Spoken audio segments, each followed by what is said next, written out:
Brandon, share with us your recent short-term mission trip to Morocco.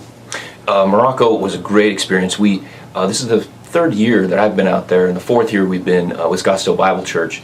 And essentially, a little history, in 2004 there was a very severe earthquake, just under 7 on the Richter scale, that just decimated a pretty poor area in northern Morocco.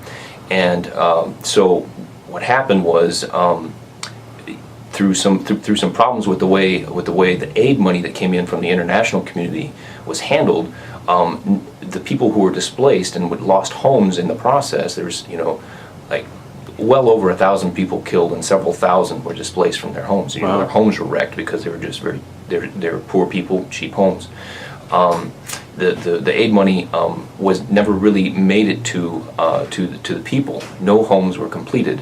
So what we were doing when our partners overseas is to go in and just help continue to that home rebuilding process. There are still people without homes, living in lean-tos next to chicken shacks, and having to live in even just this year we saw a man living with a few of his sons and daughters in a sheep farm, like a sheep hut, with the sheep still in it. So it's Wow. like they don't have homes, and we're out there able to share with them some of the blessing we have and helping them rebuild those homes. What would you say is the most exciting thing that you experienced in your trip? Well, if you're able to give a person a home, you're able to put a family in a home. You really build relationship really fast with them.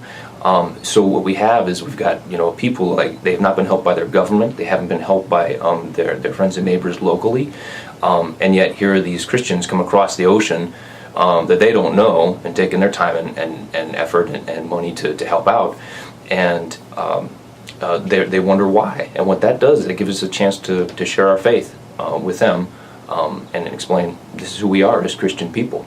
Sure. And how does this impact, when you have the opportunity to do this, how does this impact your walk with God? And how does it change your life? Well, for me and for the team, and we get to love people as God intends us to love them. And like in 1 John 3, by this we know love, that He laid down His life for us, and we ought to lay down our lives for brothers. I hope I've quoted that right.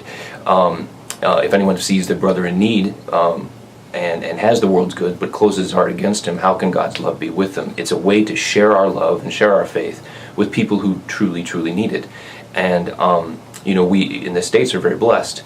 Going overseas, going to a place like this, we realize the immense physical need and financial need, and just the lack of blessing that in that part of the world. I mean, just there's so much hurt and so much need that you can't help but feel good about leaving a place a little bit better than when you found it. Well, Brandon, thank you for coming in and sharing this with us this morning. It's exciting to see not only your courage, but your joy as you come back and able to serve God in this way. Thank you.